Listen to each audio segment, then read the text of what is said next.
Am I the asshole for sending an email to the rest of the family about my sister-in-law's behavior on vacation? My husband and I decided to bring our 2 kids to Disney World for 4 days now that they are old enough to appreciate it. My husband and I are not in the best of shape, so we decided to invite his sister and her husband along with us. We had 2 separate rooms. We assumed we would spend our time in the parks together since it was, after all, a family vacation. The first day in the park, we all did a few attractions together, but then we went to bring the kids to meet some characters. She said she and her husband had other things in the park they wanted to do and would meet back up with us. We didn't see them until after dinner. We watched fireworks together and then went back to the hotel. The second day, we went to Epcot. They stuck around with us until the afternoon, but then split up with us again to drink around the world. When we met up with them for dinner, they were very clearly tipsy in front of the kids. Very mature. When we got back to the hotel that night, I knocked on their door after the kids were asleep. I asked them if they were going to spend any time with the family on this vacation and told them running around an amusement park with kids all day is exhausting and we could use help. She claimed the time they were spending with us was enough, but they wanted to do their own thing too. She made a rude comment that she didn't take off days of work to be our babysitter. The next 2 days, we didn't speak to them at all, and they did their own thing and we did ours with our kids. We didn't see them again until the flight home, which was awkward. I was so upset that they ruined the experience for our kids who were looking forward to I was so upset that they ruined the experience for our kids who were looking forward to spending time with their aunt that when I got home, I wrote an email to our immediate family about the experience, and at the end, I told them this was the reason we would be going low contact with sister-in-law. I included sister-in-law on the email and sent it and went to sleep. I woke up to a ton of angry texts from my husband's family calling me ridiculous. I just assumed she would spend time with the family on a family vacation. Clearly, she does not value family. Oh my God. Asshole. Done. Are you kidding? Girly. This just makes me so mad. The drama. Like, you are the dramatic asshole. You absolutely are. That makes me so mad because it's like, okay, I might get a lot of hate for saying this, so please be nice in the comments.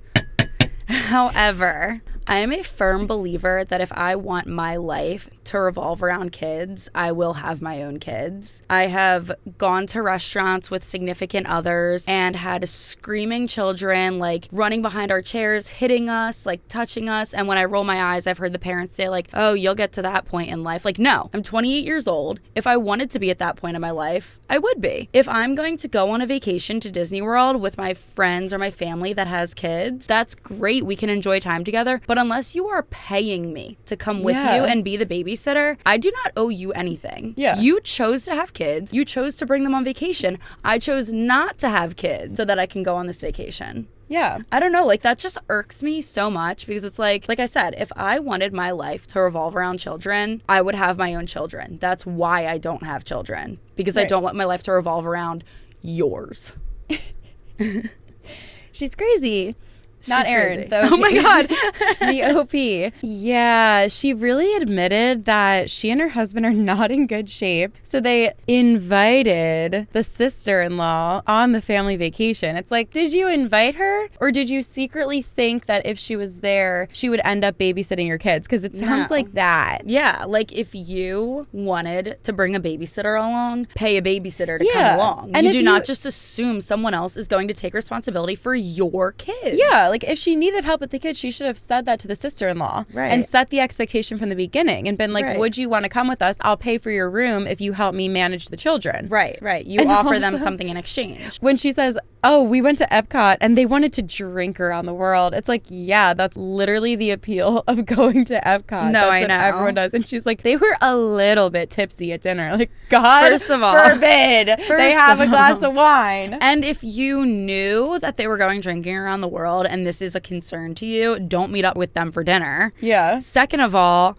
I mean, I shouldn't say this, but like in most cases, that's not a problem. Maybe in their case it is, but like you can't be mad at them for doing something that they want to do on their vacation. I know. And when she's like, our kids wanted to meet characters and they had other stuff that they wanted to do. And then they didn't meet up with us till dinner. I'm like, sorry that they don't want to meet the characters. That's literally just how it works. It's okay if someone splits off from the group for a few hours. Like, God forbid. If I take my little children, or even like my friends' kids, like if I take little children to Disney World and they're like, Erin, let's go see Cinderella. And I'm like, yeah, I'll take you to see Cinderella. And Kelly's like, I'm gonna peel off here. I'm gonna hit Splash Mountain while you guys go hug Cinderella because that doesn't really like tickle my fancy. I'm gonna be like, great, go enjoy Splash Mountain. You're probably gonna wait in line longer there than I am at Cinderella, but it's fine. That's what you want to do, and that's what I and my little kiddos want to do. Yeah. You can't be mad about that. I was just dying at how dramatic she was. She was so mad that the sister-in-law enjoyed her own vacation and didn't just offer to babysit her kids 24/7. And then this is why she's deciding to go low contact with the sister-in-law. Yeah. It's like, okay, you're either extremely dramatic and you're so far in the wrong, or you have a secret other reason why you want to go low contact with her. Mm-hmm. And this is the excuse you're using. I low-key think it's the first option, though. I think she's actually just crazy and so dramatic and needs to relax. Yeah. And it's like, is she entitled to thinking someone else to take care of her kids? Probably. Like, does she normally get free babysitting or watching them out of it? I don't know. I don't know. But yes, she's got something to worry about. Yeah. And if you can't handle, like if you're out of shape, but you know it's your dream to take your kids to Disney World, go in 6 months and exercise for 6 months if the issue is being out of shape. Or like, don't go for a full 4 days. Go for 1 day. Or do what me and Kelly did. Pay a babysitter to come with you. That's what I'm saying. The one time Erin and I flew to Disney World for a day, we flew from, I think we might have told this story before, I'm not sure. I'm not sure. I don't we know. flew to Disney World for 1 day, flew to Florida in the morning from Philly, went to Magic Kingdom for the day, and flew home at night. And I have never been more tired. You know what? I have been more tired working like longer shifts than that at the hospital. But yeah, I mean, we did catch like a 5:30 a.m. flight. We were at Magic Kingdom when it was opening pretty much. And I think we were on the first ferry like to the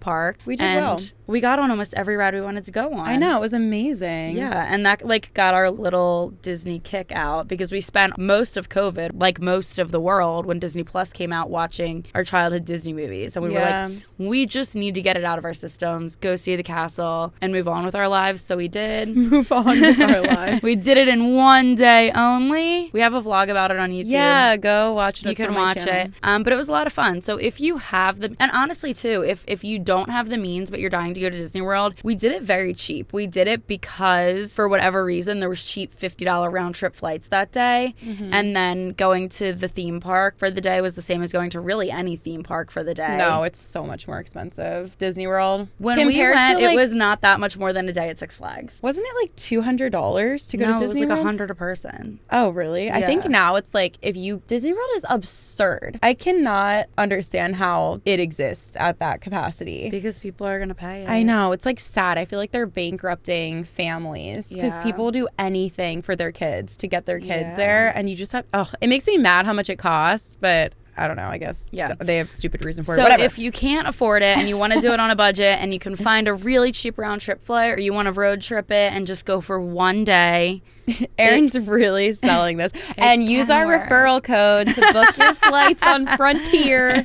Just kidding. Yeah, no. But okay. I mean, I'm going to read the top comment. Okay. Yes, the asshole. Unless you paid for their entire vacation with the stipulation that they were going to be babysitters, they are entitled to do whatever they want. They spent the first part of the day with you both times, and then they went to do what they wanted to do. Next time, hire a nanny to go with you if you want a babysitter. Case closed.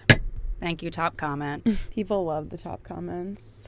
I mean, I love that top comment because it said in few words what I said in a long-winded breath.